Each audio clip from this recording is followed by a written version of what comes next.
Good evening, and welcome to today's edition of Keeping It Real with Rammona. I am so happy to be back. I was on a bit of a break, and I am really excited today because I have a very, very special guest with me here today. Her name is Shradha Aggarwal. Hi, Shradha. Hi, Ramona. How are you? Great. How are you doing?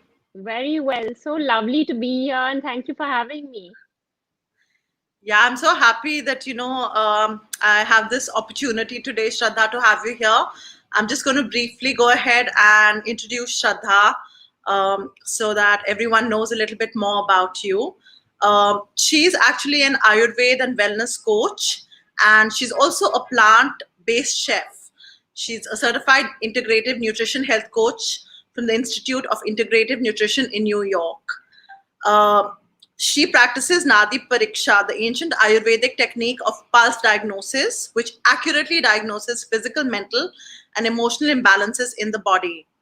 So, what Shraddha has been doing is she's actually been working with spas and restaurants across the globe, familiarizing them with the ancient techniques of cooking through herbs, spices, and oils. And Shraddha actually believes that food is medicine. So, as an integrative nutrition health coach, she integrates mind, body, and consciousness, which I think is something that all of us require right now. So, I think you're in the perfect space, Shraddha. I think we need more of that, in today's times. Shraddha also, takes on personal one-on-one health coaching sessions, and she works with individuals to guide them into their very true elemental nature by following an Ayurvedic lifestyle for better emotional and physical health, for nutrition, and for happiness. So, again, Shraddha, very warm welcome to you. Thank you for being here today.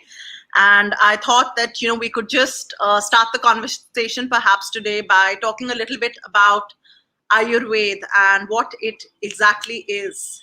Is it more of a lifestyle thing, or is it what a lot of people think? Traditionally, when they think about Ayurveda, a lot of them just think that there's certain powders, and you turn to Ayurveda when other sort forms of say alternative healing, or actually more traditional healing like allopathy doesn't work. So please tell us a little bit more about what Ayurveda is. Yeah. So, Ramona, thank you for the kind words and the wonderful introduction. I feel like so important right now. But to talk about Ayurveda, so Ayurveda is the world's oldest life science. It dates back to about 5,000 years ago.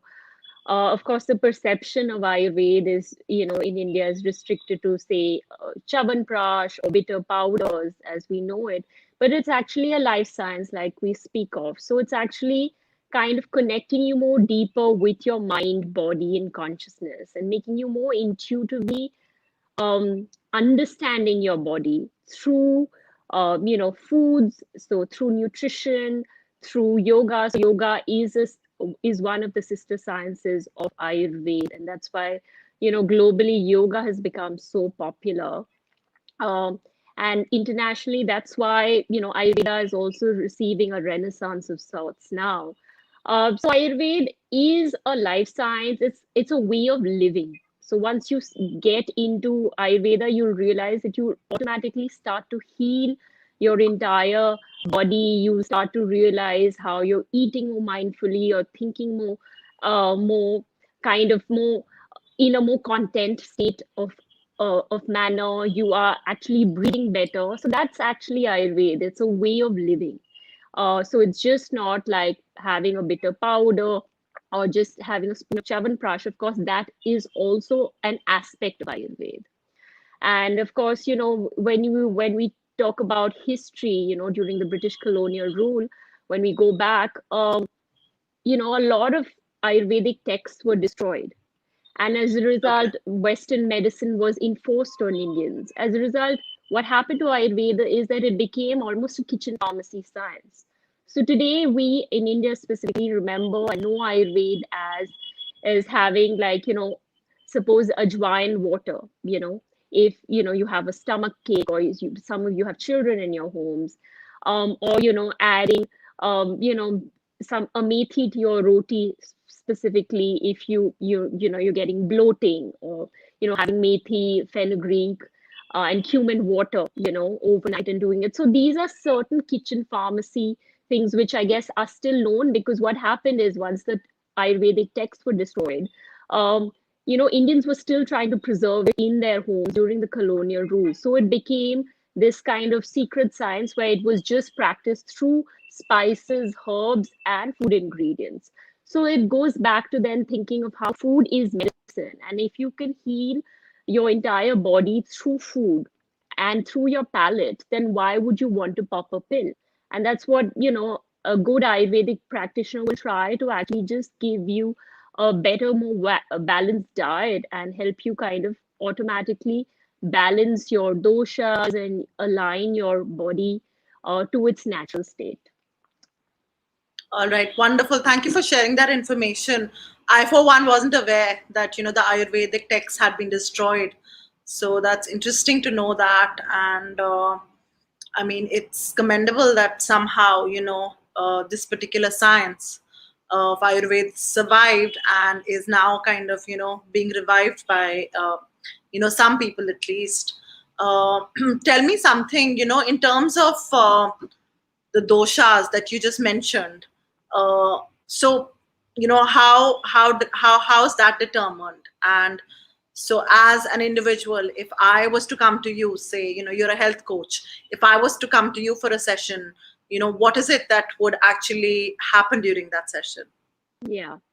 So all of us have elements in our body and outside our body. So elements of water, fire, air, earth, and space. And these elements actually, when they're present in our body, they constitute three kind of doshas: Vat, Pit, and Kaph. And so Vat dosh is a mixture of air and space. Pit dosh is a mixture of fire and water. And Kaph dosh is a mixture of earth and water. So these doshas then form our kind of overall well-being. So everybody has a primary, secondary, and a tertiary dosha. So when somebody comes to me for a dosh analysis, you're largely actually gauging what their dosh is. Now, Okay. going just backtracking so that everybody isn't confused a lot, we are all born with a certain dosh as children. And with time, we imbalance our doshas, right? With Okay. lifestyle, with stress, with work. So a good Ayurvedic practitioner tries to get you back into your prakritic or your true elemental nature. All So right. when I come, when somebody sees me, I actually do a Nadi Pariksha and kind of decipher their dosh. So Nadi Pariksha is essentially looking, basically studying the impulses of their pulse through their wrist, Yeah. and then actually diagnosing their their energy or their dosha. So based on that, so these doshas are quite interesting, because if you have, let's just go back a bit to probably school, to primary school. So we've all studied elements, right? So when you think of fire, you think of hot and pungent. When you think of water, you think of cool and calming. When you think of air, you can think of breeze, or you can think of a restless energy or wind, or So that's actually what is inside our body. So if you look and study these doshas more interestingly, you'll realize that if you're feeling a lot more fiery, you probably have excess pit in your body, right? More fire. Fire is pungent, right? So just to give you an example, so if say your daughter's suddenly breaking out into a rush, she probably has a lot more fire energy. Or your colleague is suddenly feeling a lot more anxious and feeling angry, they probably have a lot more fire energy, that penetrating energy. Or somebody's feeling a lot more calm and a little sluggish, they probably have a lot more earth energy, right? Because earth is, what is earth? It's more grounding, nurturing. When you go to the beach, you just want to relax and just kind of switch off. So this is how Ayurveda is actually so beautiful. When you, I mean, I it always amazes me. Well, 5,000 years ago, this was kind of written, and if you look at it in a contemporary kind of setup, even today as we speak, it's so relevant in our day-to-day existence. That's true. I mean, I agree with you. I mean, I of course don't have very in-depth, knowledge about Ayurveda, but from whatever I've read about and all of that, I mean, I do believe that it is something that kind of takes you back to the way you're supposed to be living life Yeah. versus, uh, over the years, how our lifestyles have changed, right? Tell me something, Shraddha. What is it that actually led you down this path? So, if you could share a little bit about that. So, maybe you can share a little bit about your journey. How did you get interested, say, in Ayurveda, in nutrition, in health coaching? What's your journey been like? Yeah. So, I've always been interested in food and nutrition and wellness. I used to work with the Discovery Channel, and I was working with TLC. So automatically, I drew an affinity to food and lifestyle. And then I took some time off. I studied food, uh, did an apprenticeship with different restaurants and hotels. So I worked, with Four Seasons, with the Table in Bombay, with in Goa, in Delhi with Light Bite Foods.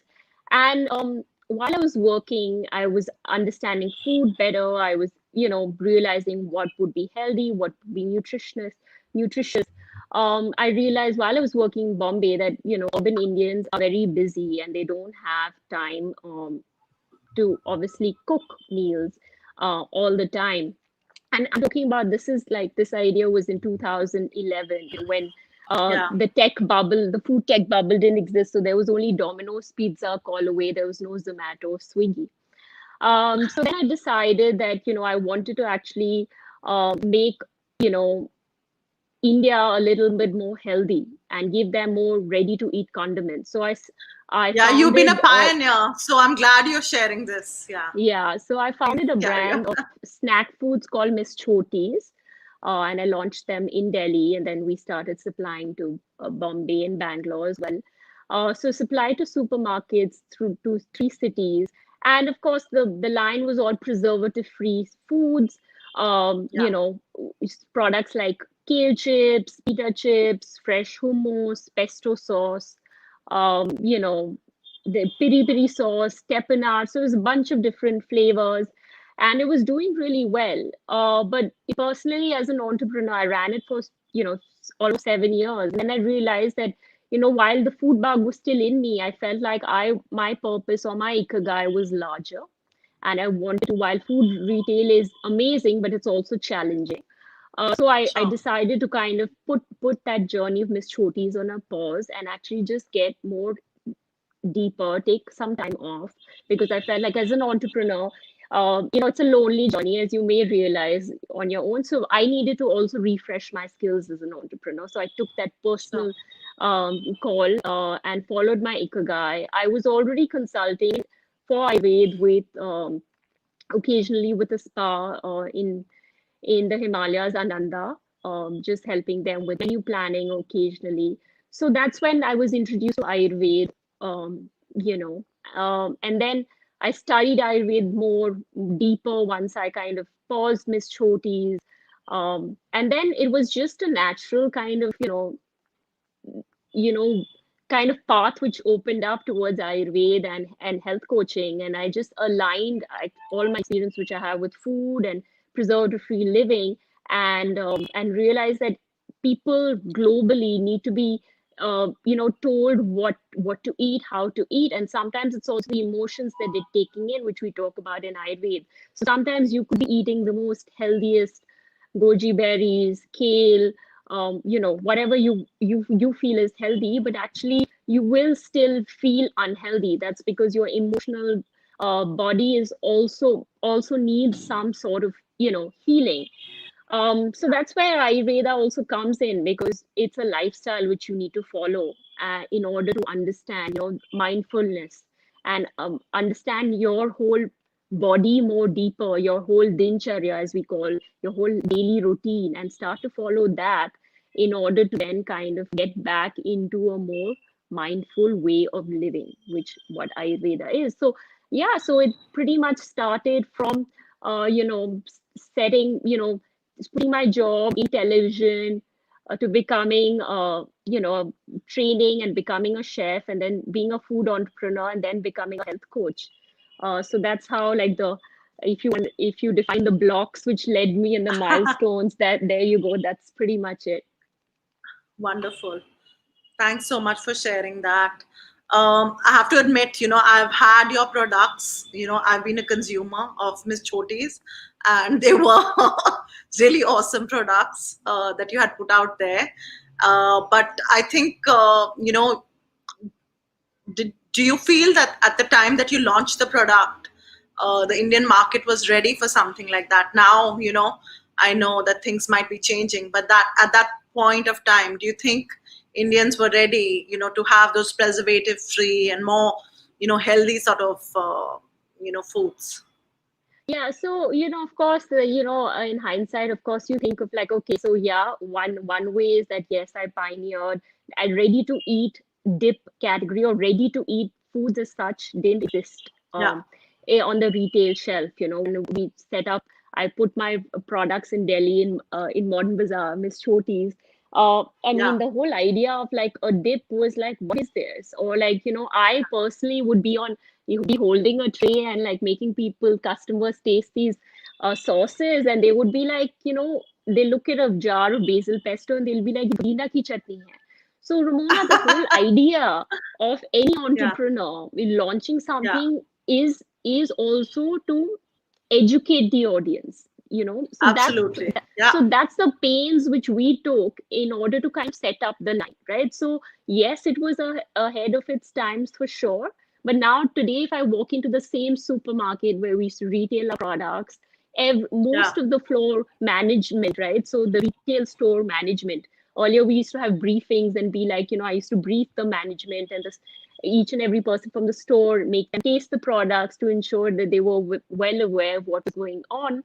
Everybody now knows what a hummus is. They know how, like, what a pesto is, even customers now. So I think it's interesting to realize that how the whole brand, how Miss Chodi helped make modern day entertaining and snacking more interesting sure. for urban Indians. Of course, the minuscule, when you look at India, is nothing compared to the amount of reach which we had, but it just makes you realize that there's so much work to be done. And specifically for parents as well, it was amazing because parents need healthy, preservative-free product for their children as well, because if every parent doesn't have the privilege of time to kind of cook for their kids, Sure. or have domestic help. So I think Hmm. it was, while it was ahead of its times, which I think from a commercial standpoint, yes, but I feel India still at that um, you know at that kind of juncture, figuring out what preservative free foods is, because still that conception is that if it's out of a packet, it's probably not healthy, because we're so used to it's contradictory, because we're used to our mothers cooking for us, and our grandmothers cooking for us, but at the same time we don't want their food. We want to rush after a fad diet, like there are multiple fad diets in the market. I'm not going to Yeah, name any, which a lot of urban Indians are following. But at the same time, then when you go back, so it's like a curve. So, and this is a problem with an evolving market. So it's India, China, Thailand, Japan. A lot of countries are facing the same challenges because we mimic the West. So, yes, it was ahead of its times for sure, but I'm so grateful for all the retail partners, for all the wonderful customers. Yeah, it was an amazing journey. awesome. So I have a comment here from Jyotika. She says, "Mine is Kappa dosha," and then she said, "Read about doshas from Ayurvedic books." So I wanted to ask you, Shraddha. I mean, is if someone is interested in learning more about Ayurveda, is that a dependable way to do that? Study it through books. What is your recommendation? I would definitely recommend studying through books, but in terms of self-diagnose, I wouldn't recommend just following a book. You need to go and see a practitioner because, like I Okay. mentioned, there's a primary, secondary, and a tertiary dosha. And what is nature, right? What are seasons? It's constantly changing. So our body changes with the weather, right? So Correct. in the summertime, our body needs something different. In the spring, it needs something different. In the autumn, it needs something different. So that's Yeah. why self-diagnose is something which I don't recommend I have lots of friends and family who will be like, oh, I had this Ayurvedic medicine. It's really helping my knees. Abhi wohi le lo, and just kind Yeah. of self-diagnosing and passing it on. Yeah. But no, because That herbs are doesn't work. so powerful. We feel they have Yeah. no side effects, but actually they are so, so strong that I don't recommend having something more than a couple of weeks to clients Uh-huh. and then stopping it, because you don't need to constantly keep having something for the rest of your life as per Ayurveda, because you have a herb for certain limited time and then it's already healed your body and you don't need it in your system anymore. Yeah. Yeah. So I was, curious to know. So if one does follow this, in terms of, uh, sort of finding out what are the three doshas that you mentioned, and then following the recommendations of a health coach like you, what are maybe you can just touch upon some of the benefits that people can experience. Yeah, so I think the benefits overall of health coaching practice is realizing intuitively realizing bits of your body yourself. So often what happens is people are just not aligned with their bodies, right? So they, like I mentioned earlier, they're eating all the right things, or they feel they're eating the right things because that's what um, the propaganda of the food trade has taught them, right? Yeah. So if I look at food, trends, say, or dalda, ghee, if you go back multiple years ago, and so ghee was kind of, disregarded and oil was promoted. Now that's a propaganda of the food trade, but a normal Hmm. consumer doesn't understand the challenges of a retail shelf and why it's placed a little bit up so that you Hmm. buy it and you pick it up, right? So they're just Hmm. following those fashion trends, so to speak, of Yeah. food. Hmm. So I would say a health coaching practice helps you realize that you are different from your brother, sister, husband, wife, because your body and your doshic constituency is unique. The elements of water, fire, air, or the ratio is so different that you need to actually understand, and you can't compare your body to a certain other person. So that's the first Sure. thing which a health coaching practice helps you to find. The second is also it gives you a lot more body confidence. So so today I have like Sorry, a did you say mid body confidence? yeah, Did you say okay? like a body positivity, right? So it makes you Got it. realize, Okay. yeah, that you should be more comfortable with your body regardless of how you feel. So I think a health coaching practice helps you kind of make you more comfortable with who you are as as a person, and not get into this level of judgment, because often we tend to kind of look at society and judge ourselves. So it makes you feel emotionally more in charge. So that's like Ayurveda for you, yeah, because you practice Okay. mindfulness. You when you're something simple as chewing, like I tell my clients, a lot of us actually 85% of us don't even chew our food, and then we talk about gut issues, gut related issues, and then we want to eat all kinds of probiotics and prebiotics, but we don't realize that we're not doing the simple tool of chewing, which we need to do in Yeah. order to actually help our saliva and enzyme digest, and break down the food particles. So a health coaching practice makes you actually go back to, probably um, 10 years ago, and kind of helps you realign your body, your entire body framework, and helps you understand yourself better. So I operate more as a mix of a life coach and a food therapist in a way. Okay. So it's like it's a mentor, it's a friend, it's somebody who's guiding you to more a more healthier way of living and a lifestyle. Okay. Yeah. Awesome. So Shraddha, on a personal level, like this entire journey of wellness, health, nutrition, and now being a health coach, and in particular, integrating Ayurveda into your work. I'm sure there are other aspects involved with being a health coach. But my question to you is, on a personal level, how has this journey impacted you, and what are the changes you've seen for yourself? So I think I'm just I love being a health coach just because I get to talk to so many people, and this is the kind of conversation or um I missed in Miss Choti's. It was so related to ops. And while I loved talking to customers, obviously my product, Miss Choti's, was in a retail supermarket shelf. So unless Mhm. we were doing a pop up or a food pop up or an exhibition, we weren't really talking to people. So I love this whole aspect of health coaching because I get to chat about with to people. I also kind of understand, how people are and their whole entire nature. So I think personally it's been beautiful because I think that level of the my energies, my doshic energies of the cuff and the vat have got more balanced as I talk to clients. I love talking to clients. I love teaching them elements of basic connecting more deeply with earth, just grounding themselves, teaching them these elements. So I think personally, it's been a wonderful journey to realize that a person, just by talking to them, they can automatically heal their lives, and also the whole aspect of how person knows what to do. So I'll give you an example. So tomorrow, I tell you to have, say, like an amla shot. You know that you should have it, and it's amazing for your immunity, but you find it extremely bitter and pungent. But if you have an accountability person telling you that have it because it has 1,000 mg of vitamin C versus having 1,000 oranges, you will be like, okay.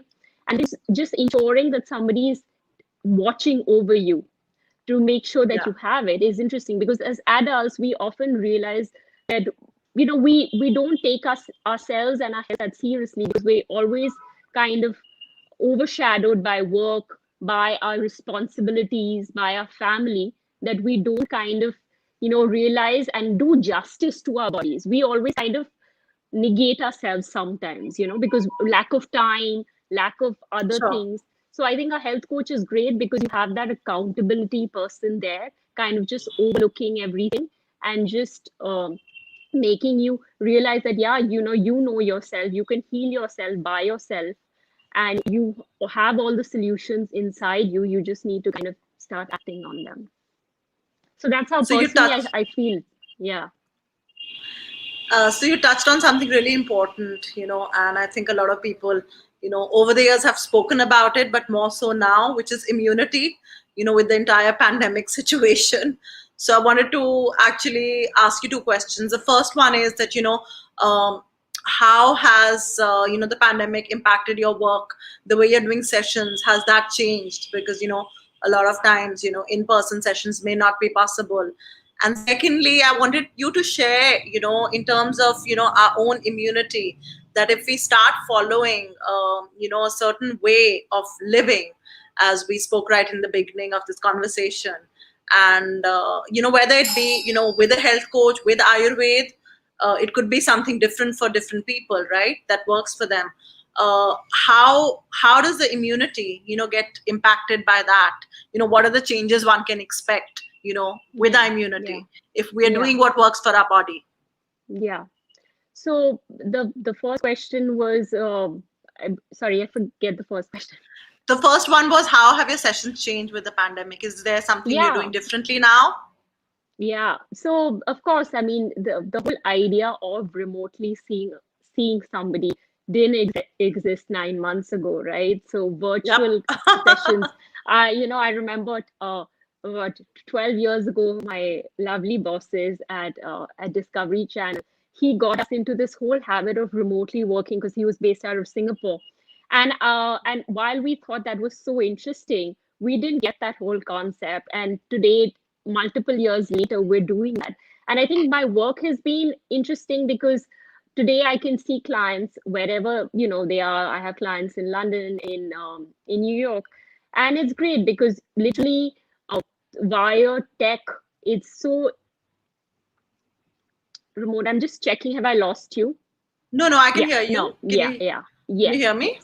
Yes. So I mean, it's been wonderful because you can kind of help um, people in a wider kind of framework. and look at how, you can impact people globally through this pandemic, versus just kind of doing in-person sessions. So I think this, it's been a great learning for me also how to operate remotely and see clients remotely. And of course, you do miss the intimacy of in-person session, but Sure. it's been, remote working has been great for me to learn as a tool.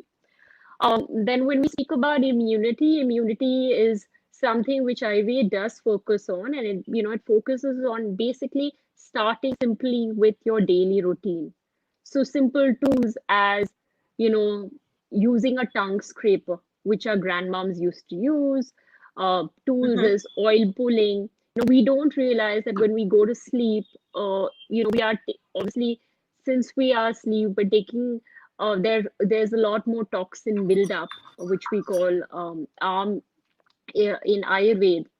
And we need to, in the morning we wake up, we need to gargle, we need to kind of scrape our tongue to ensure that these toxins don't re-enter our body and redigest. So when you talk about immunity, how we do pranayam in order to cleanse our whole nasal passage and make sure more oxygen is being pumped in. So all these elements is what Ayurveda does focus on to build your immunity.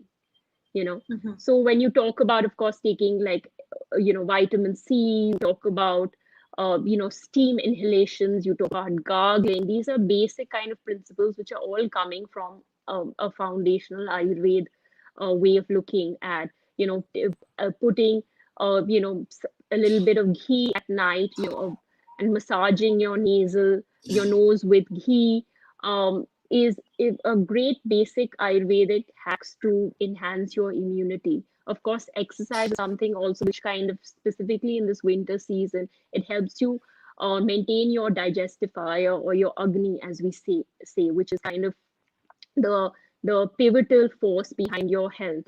So there are multiple hacks to enhance your immunity, but I would definitely recommend the two, which would be definitely tongue scraping. I would definitely recommend oil pulling if one likes it. A lot of clients say, oh, I tried it once and I didn't enjoy it. I would recommend probably use a cold pressed version of the oil. In winters, I recommend normally a sesame oil.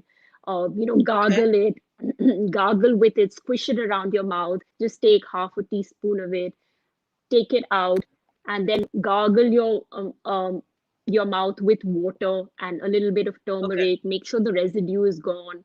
It's actually great because it's specifically in times of this pandemic, you dentist visits have also reduced, and just something True. simple like oil pulling really helps enhance any sort of gum related issues, gingivitis, any sort of bleeding of gums, soreness, locked jaw. So it's actually overall helping build your immunity. uh, and the third thing I would recommend for building your immunity is, of course, exercise. So whatever form of exercise you like. Again, Ayurveda, obviously in ancient times, it was literally regarded as like doing dishes as exercise, right? Because you're standing, uh, Hmm. I would say that, just as Indians, we perhaps are more privileged, but we have a sedentary lifestyle because the privilege of having a lot more people around to help us So out. And I would true. recommend somebody who has that lifestyle to really exercise.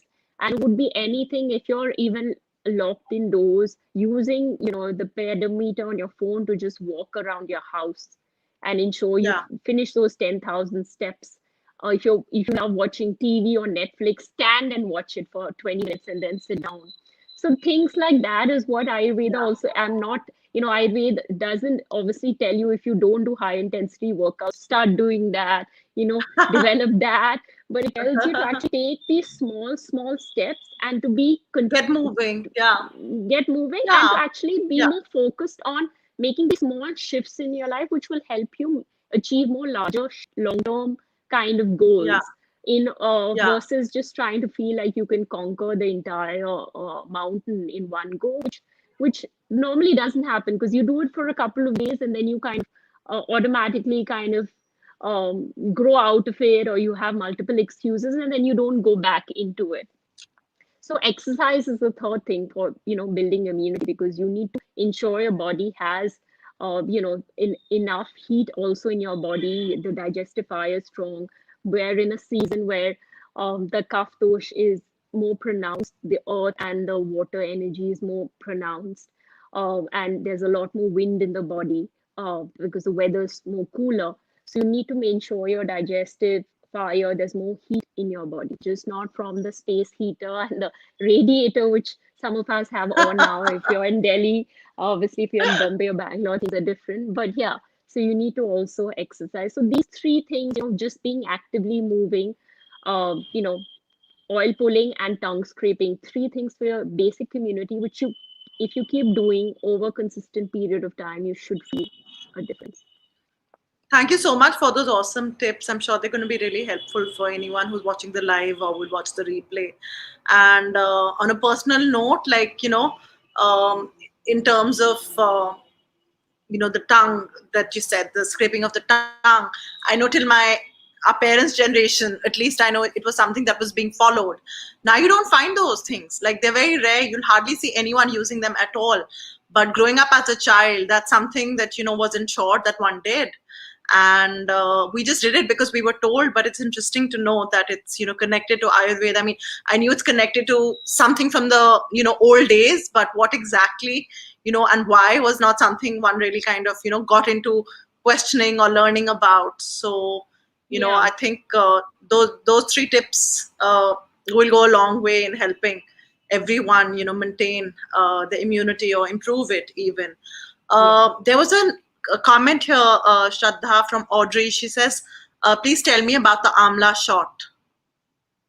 So an Amla shot is, if you're just making one shot of Amla, all you need is two Amlas. There are two ways of making an Amla shot. Either you just grate it, literally with a grater, with a cheese grater, and then you take a sieve and you actually put the grated Amla in it. You add a little bit of water and you just scrape it with a spoon, and the liquid or the juice you have is your Amla shot. You put it in a shot glass and it's ready to go. You can add a little bit of dried ginger, or salt as it's known as, which is available everywhere Okay. in India. You can add a little bit of pink salt, black salt to it, just so that you taste it, of course, because amla is a fruit which has, pungency, sourness, saltiness. It has all the different tastes. So of course, when you have it immediately, you'll feel like it's so sour, but after that, you'll feel the other taste. You'll just get used to it. So just literally down it, and you should be fine. The second way to prepare it is, of course, you just slice up the amla, you de-seed it, and you put it in a blender, in a small jar of your mixer, and then you drink that. Either way, depending on how big the family is, if you're just preparing it for yourself, the grater works beautifully versus scraping that jar of the mixie. Yeah, that's a simple way to have an amla shot. Have it first thing in the morning, ideally, or before lunch. Yeah, it's Okay. great for your immunity. Awesome. Wonderful. Thank you for sharing that. I was wondering, Shraddha, would you be willing to share, because over the years, obviously you've worked with lots of different people, and you may have come across some clients who had some myths, or some, sort of weird ideas about, what Ayurveda is or what health coaching is. So would you be willing to share, something from there that, what are some of the myths you've had to kind of bust over Hmm. the years? I'm trying to think of a funny story. Maybe you can Uh, answer this question in the meantime if you like, Shraddha. Arjun asked how many amla for juice. You said a single amla, right? yeah, One so amla depending enough on for one yeah, person? yeah. So depending on the size of the amla, so if it's a bigger amla, one is fine. If it's a smaller shape and size, then two. So literally, take a shot glass Uh-huh. and just fill it up. So that's Okay. that's your quantity. Yes. Awesome. So have there been any myths you've had to bust over the years, or has it been all Uh, smooth sailing? Your clients kind of just do whatever it is that, you share with them. They don't have any, funny ideas they're coming with, or No, okay, so I'll tell you, I mean, see, like there are lots of funny stories. It's something recently I remembered. So, we yeah, talk about hot water, warm water as and how it's yeah, healthy versus cold water. yeah. So this lovely client, I was telling him about warm water and how, he should start including warm water in his diet. And he's like, but isn't warm water toxic? Am I going to die having warm water? And I'm like, I'm not burning your body slowly. And then it was sweet. I mean, it's like he followed the instructions to the T and he's been great and Yeah. he's lost like at least about 6 7 inches, and he said, yeah, now finally I've Wow. removed that picture of mine from Florida, and now I've given away some clothes. So and as I go, and what's been going on, what have you been having? He's like, oh yeah, I've just been having the warm water. And I'm like, now don't use it as a superpower and like literally that suddenly you'll stop exercising, you'll be like, I'm just drinking warm water, and then you'll come back to me saying it's not working. Yeah. That's interesting. Yeah. So, I think we're going to draw towards the end of our conversation. Shraddha, I'd love for you to share a little bit more about your sessions. How does one get in touch with you, and what exactly is involved? Say if I sign up with you for, a program, how does a program run? Yeah. So one can just send me an email. It's my full name at gmail.com and just get in touch with me. And the All right. process is, I send you, um, I need to understand a little bit about your lifestyle, who you are as a person. And in order to understand, where you're coming from and what, you need, what your health concerns will be. So we go through all that in the first session. And based on that, sometimes, a person doesn't need a health coaching session. Sometimes people need it. Okay. So I think the first session is pivotal to kind of gauge if the person needs it or not. And then based on that, and there are programs, there's a 3 month program, there's a 6 month program where I meet clients for the 3 month program once a week. And we kind of go over the entire, dincharya, their daily kind of routine, understand how they operate, um, you know, go over their overall lifestyle, their food habits, give them healthy recipes, and kind of just make them reach a more healthier way of living by the end of the 3 months. And then the six Okay. month program is something which I give to people who are more busy, as in it's a program where then you only meet twice a month, and it's mostly for Uh-huh. international clients. 6 Okay. month where then we meet only twice a month, and then Okay. kind of go over certain ways of living. The good thing with this pandemic is that everybody globally has become so health aware, and because of remote working, Absolutely. everybody has taken out that time to kind of take in charge of their health. So my sessions are 45 minutes, and it's me personally conducting them. So it's great because I make sure that I understand the person, where they're coming from, and then kind of guide them into a more intuitively way of living through Ayurveda and through the Ayurvedic lens. Yeah. Okay, wonderful. Shraddha, thank you so much for being here. And what I love about you is that there's a lot of authenticity to everything you have spoken about and everything you do. So it's wonderful, to connect with you on this conversation and keep creating that magic. We need more people like you out there helping us, And be thank you. more You're connected to the life and living. Thank you. You're the magician, Ramona. I mean, you're like the most amazing, my God, healer on the planet. And thank you, for all that you've given me and you've gifted me through all your work. And I really, really am so grateful for, for having known you and this conversation and for teaching me such wonderful things. Thanks, Shraddha. And Shraddha has, I've already shared, her links for her social media. So do follow her because she shares a lot of interesting tips, and a lot of information that she very, very willingly, freely shares. So it would be fabulous, to follow her on social media and, be able to have access to all the awesome things she's sharing out there. Once again, Shraddha, thank you so much for being here Thank today you. and take Thank you. care. Have a lovely Saturday. Take care, Ramona. Bye, Bye. Shraddha. Thank you. Bye Bye. bye. Bye. Bye.